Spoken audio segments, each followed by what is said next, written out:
Good evening, everyone. Welcome to the Thursday night meeting at Peace and Knowledge. Quick rundown because I know we have some new faces. Welcome. We're going to have a little opening prayer followed by our talk for the evening. Then we are going to have what we call vibrations, where we project our love to the world, and followed by passes, and then you're free to go. So, and you're not here to listen to me talk, so we're just going to get right on it and start it up. So, let's first of all, if you have your phone on, please turn it to vibrate so we can focus on the talk this evening. And let's get comfortable in our chair, and I'll start with a little message first. Advice is only as valuable as your willingness to follow it. Whenever you struggle with any given subject, seek guidance from a more experienced, better equipped person. However, leave your own opinion at the door and do not try to prove it right.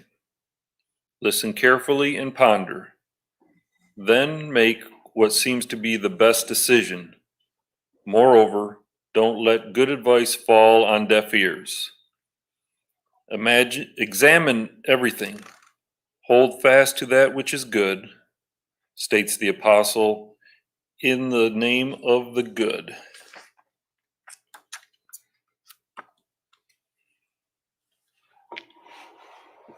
So we're not always right,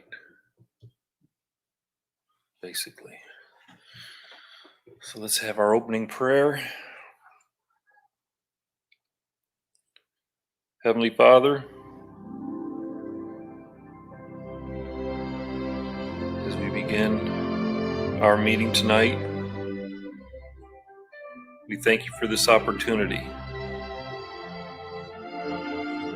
We ask for your guidance during this meeting. Make your love fill our hearts. Make your light fill our minds. May the speaker tonight give us your guidance, give us a direction so that we can stay on your path. Continue to watch over us each and every day, and may our families and friends see your light and love. And as always, I like to begin with the words Jesus taught us. Our Father, who art in heaven, hallowed be thy name. Thy kingdom come, thy will be done on earth as it is in heaven. Give us this day our daily bread, and forgive us our trespasses, as we forgive those who trespass against us. And lead us not into temptation, but deliver us from evil. For thine is the kingdom, the power, and the glory are yours, now and forever. Amen. And now I'd like to call up our speaker for the evening, Mr. Peter, to talk about many lives. Thank you, sir.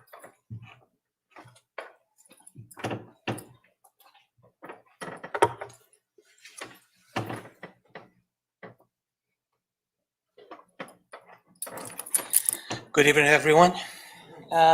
So just adding to what Tim just told us on the lecture, our brain, scientists prove that our brain lies to us 4 hours a day. So yes, we are not right a lot of times. And why it does that? Because it needs to save energy. So most of the information that comes to us is based on prediction of things that happens before. So before we even notice, some information comes to us, your brain will predict what to do with that. And sometimes the prediction's not right. And even so, you're gonna act as if it was. So we are not right all the time. As a matter of fact, we are wrong a lot of times, not most of it. That's the good news. But yeah, so keep your open mind for the information that we're about to talk about, because that's new information for some of you. And maybe for most of you, because even for me, I'm going to try to stick to the script that I put here, because that doesn't give too much space for personal addings. We're going to talk about something that it's informed to us by spirits, because we experience that, but because we are incarnated, we don't remember. So that's nothing for me to add too much on it. But first, let's just conceptualize Spiritism for the ones that are here, and then we go. It's right here. Spirituality, logic, and science meet perfectly. So it's about what science can prove. So it's not about any hocus pocus and about any things that are not real, and just because we cannot see are not real. Science proves pretty much everything that the doctrine tells, and vice versa. As a matter of fact, Allan Kardec, which is the codifier of the doctrine, that is a page that he says, if science proves Spiritism wrong, stick to science. That's a bold statement. That's really a bold statement. And so far, we're here. So that's good. We're going to talk about many lives. We're going to talk about the statement that Jesus said that my father's home, my father has many homes and many houses and many places, and what that means. And we're going to talk about what the Spiritists inform on the Spiritist book, chapters 166 to 188, and also through the vision of one of the great scientists that we had in planet Earth, and his name was Albert Einstein. And if you don't know, Albert Einstein was a really powerful medium. Although he didn't know, he got a lot of information from the spirits, including the relativity theory. So many times his friends caught him talking out loud what they thought that was talking to himself, and what the doctrine informs that, yeah, he was talking to spirits.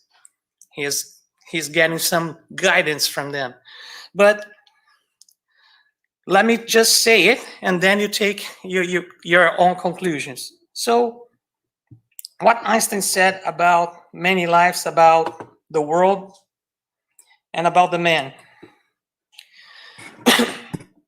The human mind, no matter how highly trained, cannot grasp the universe. We are in the position of a little child entering a huge library whose walls are covered to the ceiling with books in many different tongues. The child knows that someone must have written those books. It does not know who or how. It does not understand languages in which they are written. The child notes a definitive plan in the arrangement of the books, a mysterious order, which it does not comprehend, but only dimly suspects. That, it seems to me, is the attitude of the human mind, even the greatest and most cultured toward God. We see a universe marvelous arranged, obeying certain laws, but we understand the laws only dimly. Our limited minds cannot grasp the mysterious force that swells the constellations. Out yonder there was this huge world, which exists independently of us human beings and which stands before us like a great eternal riddle, at least partially accessible to our inspection and thinking. The contemplation of this world beckoned like a liberation. Yeah, there was not a spiritual guide. There was not somebody that was involved in any religion. He used to call him atheist. And even so, these words touch us deeply, doesn't it? And then comes Spiritism and inform us. Kardec asked the spirits, how can the soul that has not attained to perfection during the corporeal life complete the work of its purification? Because Spiritism tells us that we come here to get better. to get rid of some issues that we had in the past. And by past, it's not the past that we know. It's the one that we don't know. So how can we purify ourselves? Any clues? By undergoing the trial of a new existence. So it's really naive to think that our soul, which is us, the body is not us, the body is just a vessel. Our soul was made for just one participation, one incarnation. We are eternal souls. We know that the soul doesn't die.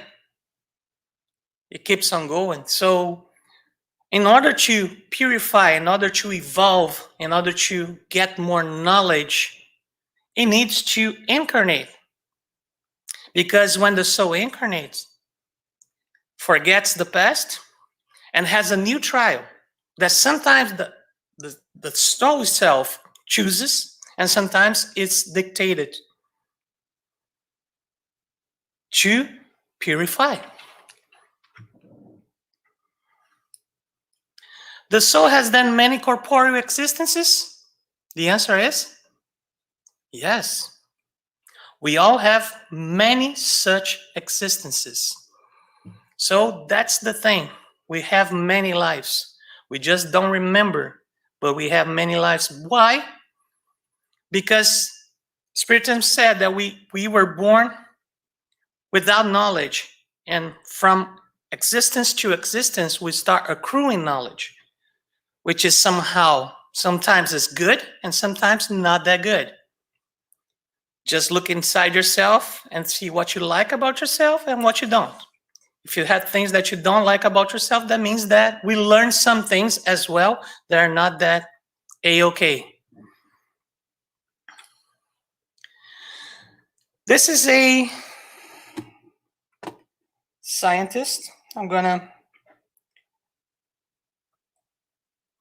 play this video for you guys if I can. I don't know what's not. Oh, because it's here.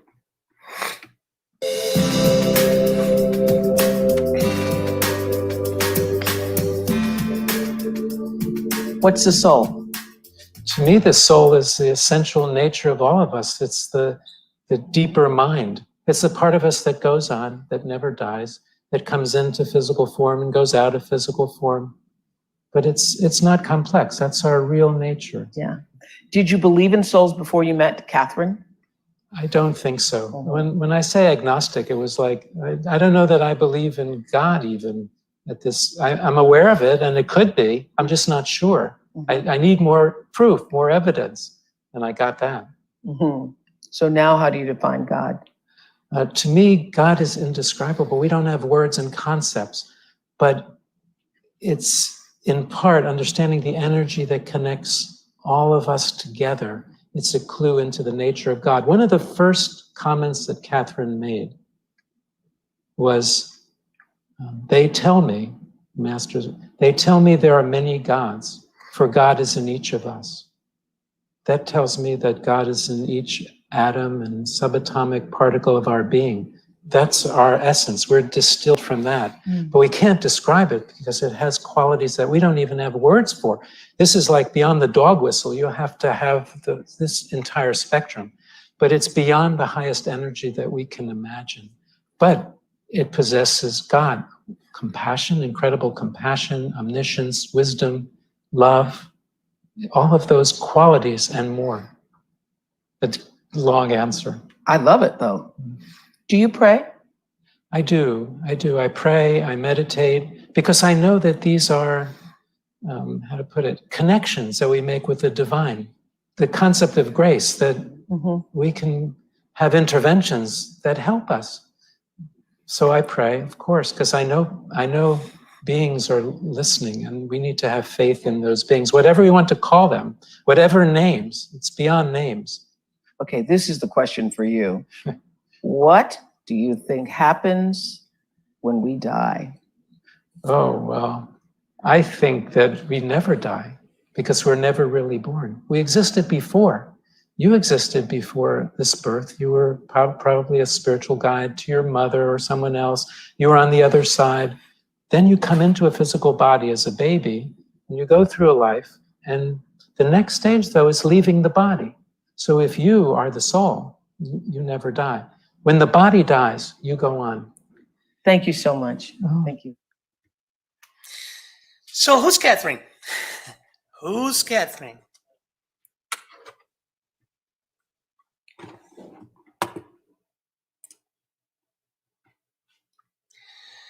Here's the author. That's Dr. Brown Weiss. 1.5 million copies sold. Many lives, many masters. Who's Catherine?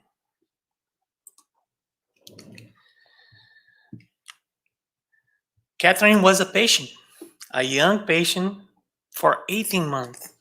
And she was suffering from recurring nightmares and chronic anxiety attacks. When his traditional methods of therapy failed, Dr. Weiss turned to hypnosis and was astonished and skeptical when Catherine began recalling past life traumas, which seemed to hold the key to her problems. Not just that, she started giving communications too about issues of Dr. Weiss. Things that are facts, things that were happening during the time that he was treating Catherine. So this was a proof to him. If you heard what I just heard as well, he didn't believe in God. He didn't believe in religion. He didn't believe in anything. But then he started interviewing somebody that was under hypnosis. And this person was talking about information that she's not supposed to have. Information about past lives. Information about Dr. Weiss' past life. Information about Dr. Life, actual life that she didn't have access to. Personal information. And to help him as well to solve many problems of himself. Isn't that something? And then he wrote a book and he went to Oprah just to say that he believed. That's most of us, right? St. Thomas, we need to see it to believe. That's a lot of proof out there. We live many lives, not just this one. This one is a progress of other lives to a better understanding of what we're doing here and what we need to do to progress. Do we need to accomplish all different corporeal existence upon this earth? Because if we have a lot of lives, they're all here in planet Earth. Well, only in the Milky Way, how many million stars do we have and planets? It's really hard. And it's really naive per se to believe that planet Earth is the only one that is inhabited. Right? Millions and millions of stars, millions and millions of planets, and only planet Earth has humans. Yay, we are so great. Maybe not. Maybe we are in the middle of the evolution chain. Maybe we are going to change to better, our planet Earth will change to better world in terms of energy. Because think about it. We are made of energy, right? Physics, atoms, quantum physics. If this energy is positive, we attract positive energy. If spirits are made of energy and they are not incarnated, we're going to attract positive spirits when we are in a positive state. But what happens when we are not? What kind of spirits do you think that we call to ourselves, to our side? What kind of thoughts? Maybe if you get in tune with them, they are going to start providing, and you think those are your thoughts. And that's how it works. So, do we accomplish all different corporeal existence upon this earth? Do you think so? Not all of them. For those existences take place in many different worlds. The world in which you now are is neither the first nor the last of these, but one of those that are the most material and then furthest removed from perfection. What are they saying here? As material as the world is, further from perfection it is. Meaning that the most advanced worlds are not that material. As a matter of fact, are more plasma, more, ethereal material than just flesh, blood, and all the materials that we have here in planet Earth. They're the basis of the composition of our body as well.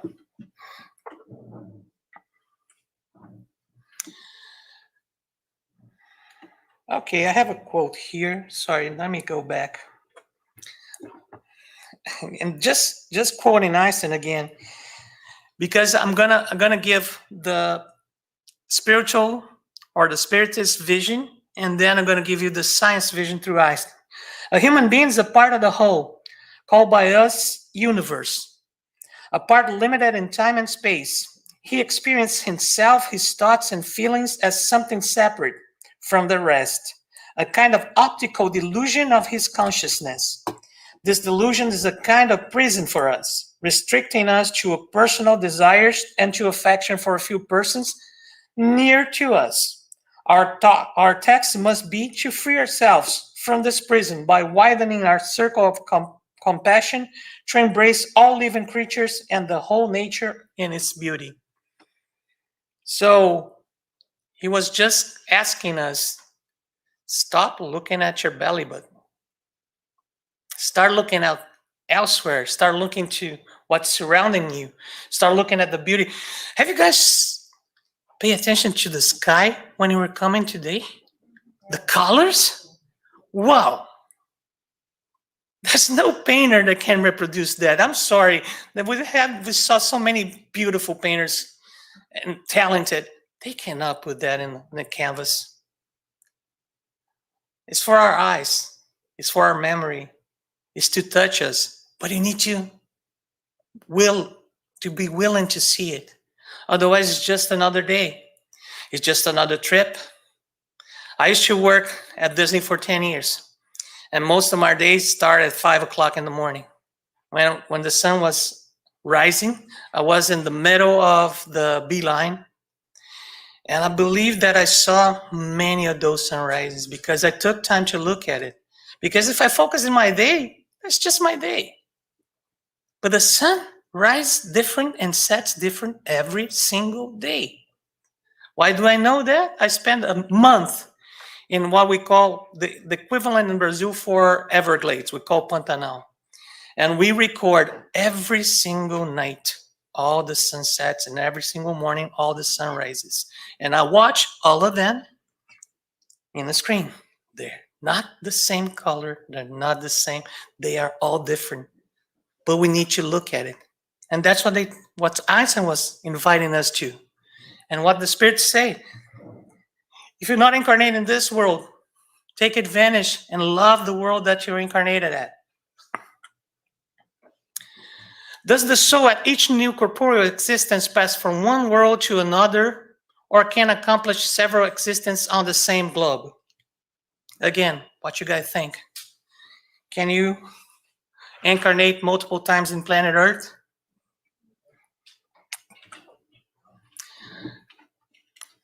It may live many times on the same globe, if be not sufficient advanced to pass into a higher one. So here we go again. It's energy. If you're not in that level of energy that the other planet has, you're going to stay in the planet that has the same level of energy that you do. And you're going to incarnate in the same planet again.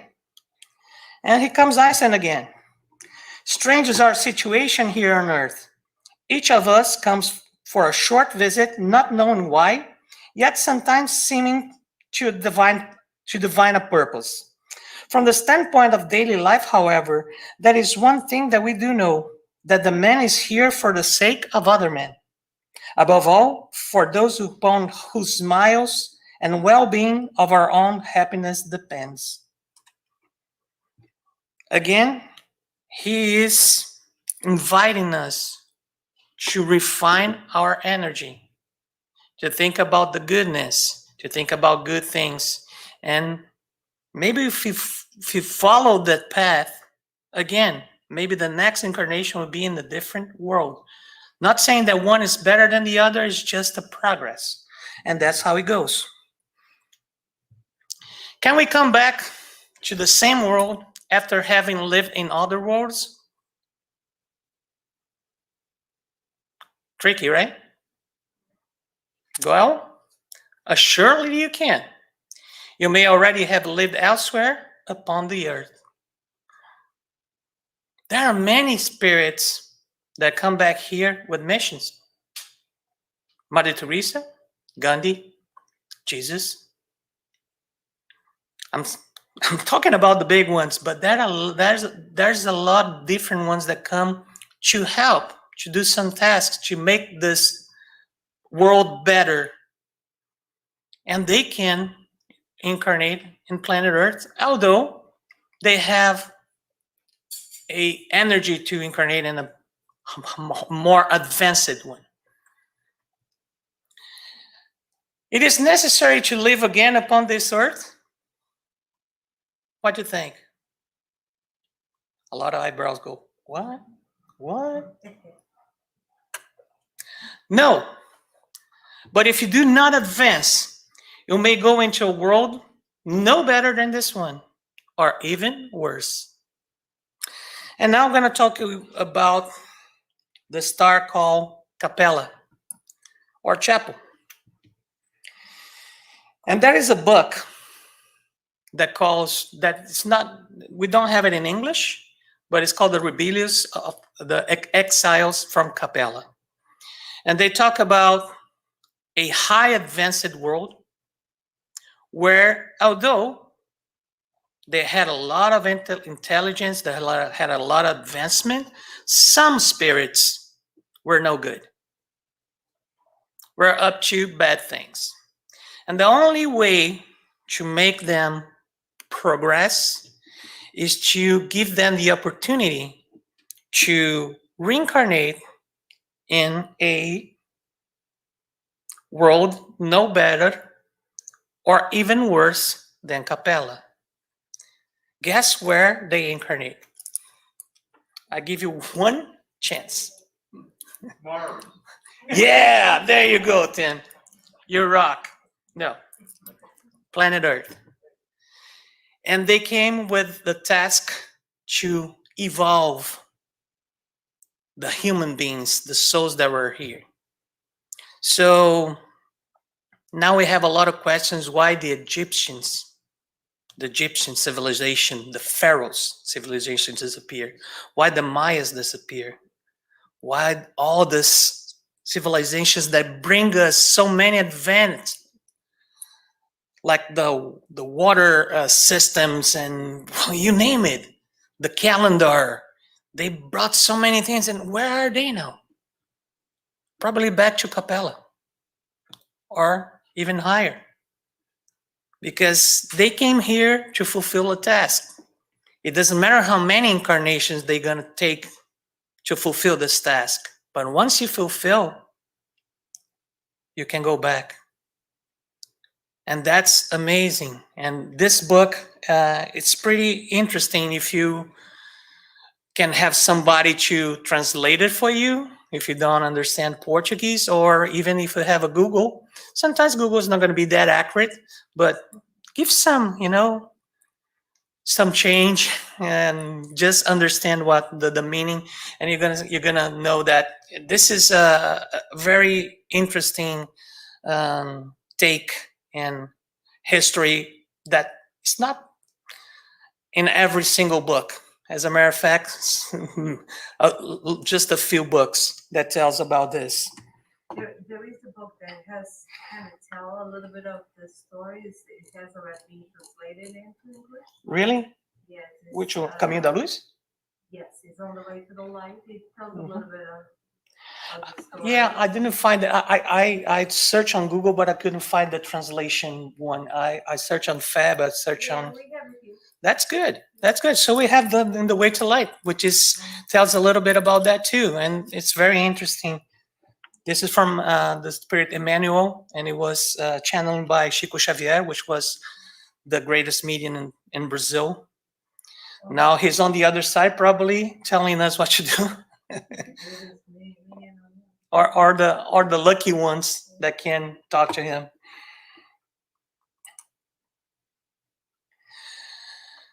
Can spirits come into this world for the first time after have been incarnated in other worlds?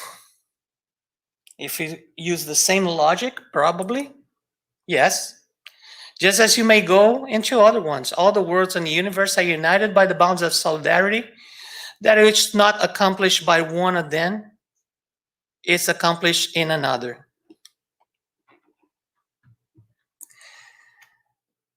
Spirits may remain stationary, but they never retrograde.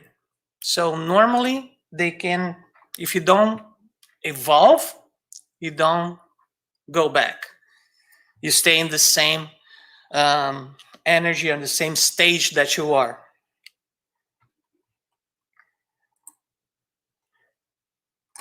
Who are they that are compelled to recommence the same existence? The ones who fail in the fulfillment of their mission, or the one or in the endurance of the trial appointed to them. So normally, if we stay in the same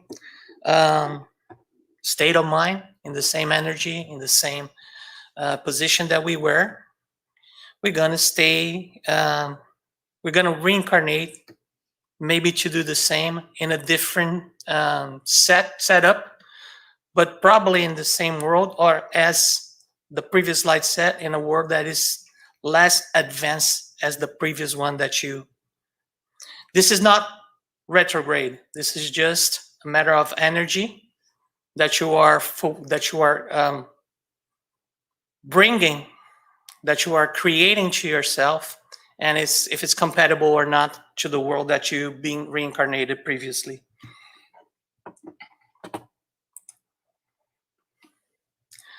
Can spirits live corporally in a world relatively inferior to the one in which they have already lived?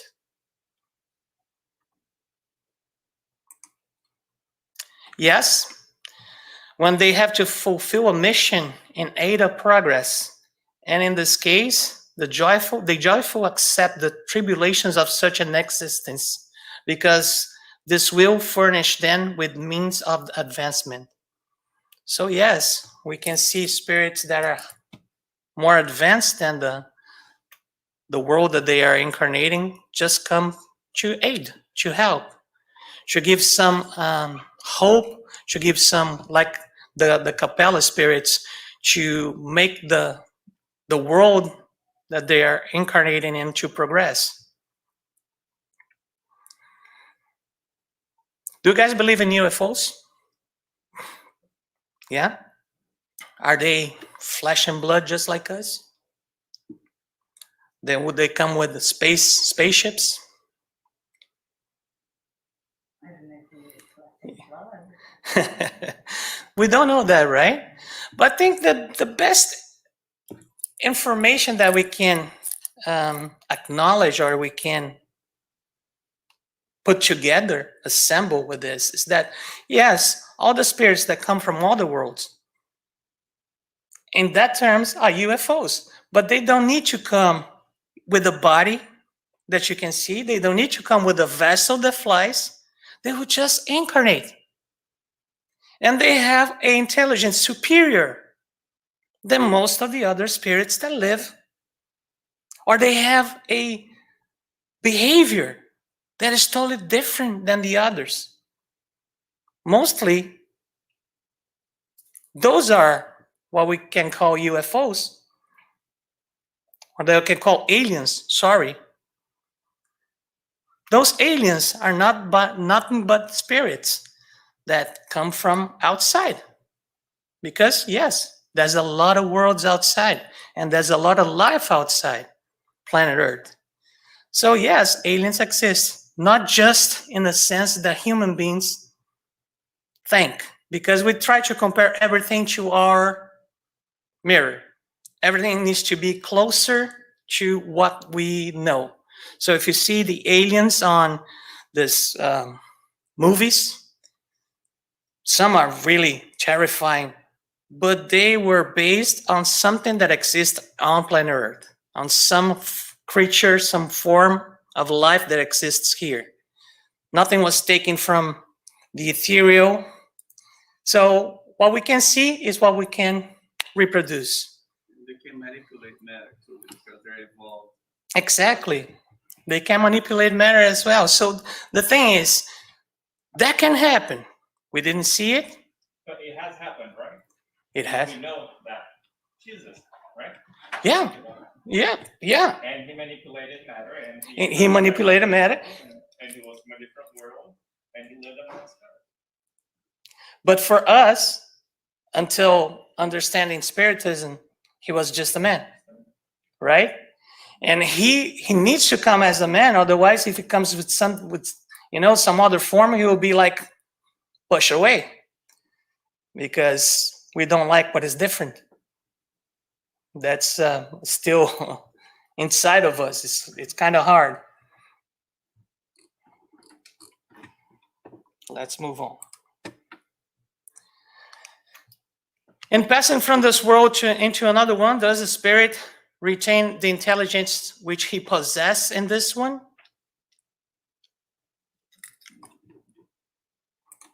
Probably, right? Undoubtedly, he does. Intelligence never lost. But he may not have the same means of manifesting it, for that depends on both his degree of advancement and the quality of the body he will take. You can be a genius, but if you incarnate in a body that cannot, speak or move or something like that, you cannot put your whole power outside everything that you know. In proportion as the spirit becomes purified, the body in which he clothes himself also approach more nearly the spiritual nature. The matter of which his body is composed is less dense. He no longer crawls heavily on the surface of the ground. His bodily needs are less gross, and the various living beings in this higher world are no longer obliged to destroy one another in order to feed themselves. A spirit incarnated in those worlds enjoy a greater degree of freedom and possess, in regard to objects, a distance. Orders of perception of a nature unknown to us. He sees with his eyes what we see only through the duration of a lifetime. So, as advanced as we are, as we get, we don't need a dense body anymore. We can have a more ethereal body. And that's pretty much, I believe, this is my belief, okay? This is not what Spiritism said, but that's pretty much why human beings go to outer space, other planets, go down and see nothing. Maybe the bodies are not there because we are looking for bodies made of something that is touchable, something that is 3D, and maybe 3D is not the way that the bodies of that particular world, the particular planet work. So we never know. It's really hard. And that's why I stick to what is saying here, because we don't have this knowledge yet. All we have is what Spiritism tells us.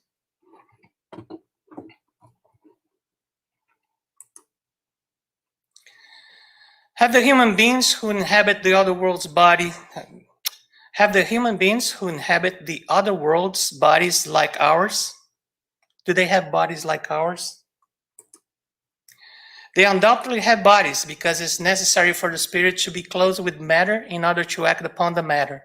But this envelope is more or less material according to the degree of purity at which each spirit has arrived. And it's these gradations of purity that decide the different worlds through which we have to pass. For in our fathers there are many mansions, and therefore many degrees among those mansions. The first slide is a lot of planets. So just make the connection. All the planets, all the mansions, all the places that we can incarnate.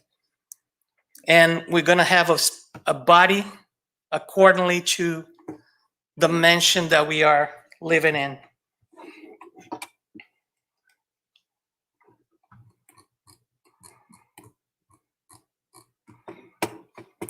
I think I put an Einstein quote here, maybe in the next one.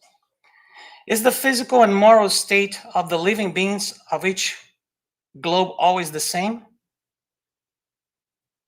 From what we learned so far, yes or no? Yeah. No. Worlds like the beings that live in them are subject to the law of progress. All have begun like yours by being in a state of inferiority, and the earth will undergo a transformation similar to that which has been accomplished by the others. It will become a terrestrial paradise when the men by whom it is inhabited have become good. So this is the outcome. We come here to perfect ourselves. We come here to try to become the closest to what we think that is good. And this is about perception as well, because what I think that is good is probably not what you think and what you think and what you think.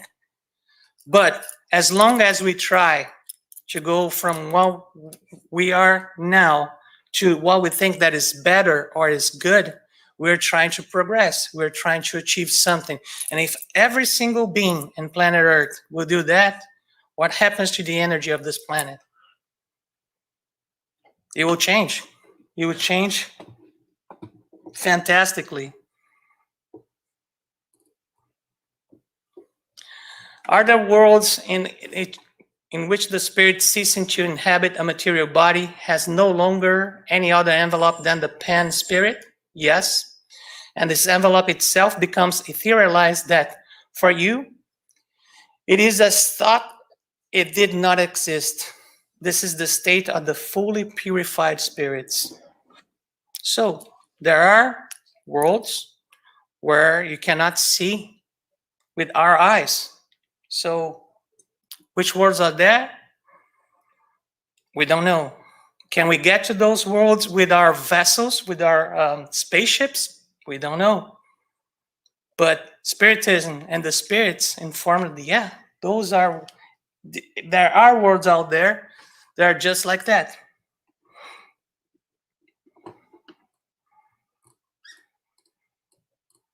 A spirit incarnate in those worlds enjoys a greater degree of freedom and possess in regard to objects at a distance.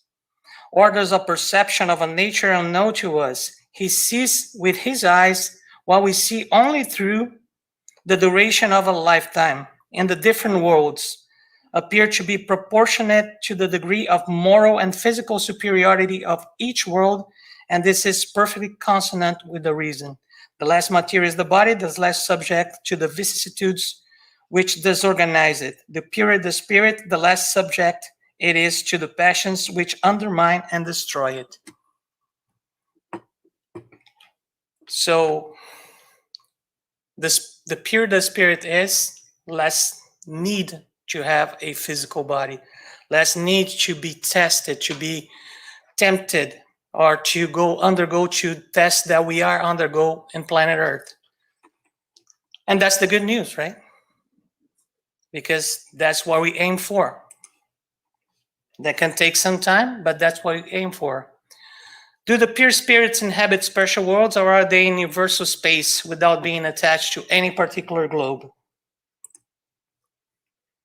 The pure spirits inhabit certain worlds, but they are not confined to them as men are not confined to the earth. They possess in a higher degree than any others the power of instantaneous locomotion, which is equivalent to ubiquity. Not saying that Einstein was a pure spirit, but Einstein has a quote that is really interesting. My religion consists of a humble admiration of the illimitable superior spirit who reveals himself and the slight details we are able to perceive with our frail and feeble mind. It's really like he was understanding something that we still don't understand. He was talking about coming to planet Earth as a trip, not as the lifetime or whatever comes after the donut does not exist. So he was always looking for what can we do best and what can we take when we discarnate. And this is somebody that declared himself atheist. It's pretty interesting. From the standpoint of daily life, however, there is one thing that we know, that we are here for the sake of each other, above all for those upon whose smile and well-being our own happiness depends, and also for the countless unknown souls which whose fate we are connected by a bond of sympathy. Many times a day I realize how much my own outer and inner life is built upon labels of my fellow men, both living and dead, and how earnestly I must exert myself in order to give in return as much as I have received. That is a great motto to live by, right? And with this information, I leave you. Thank you.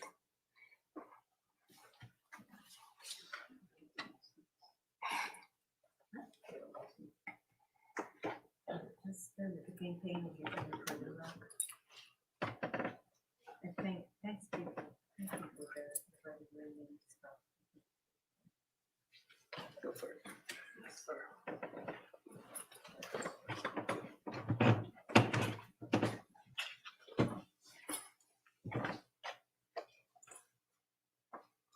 We thank our brother Peter for this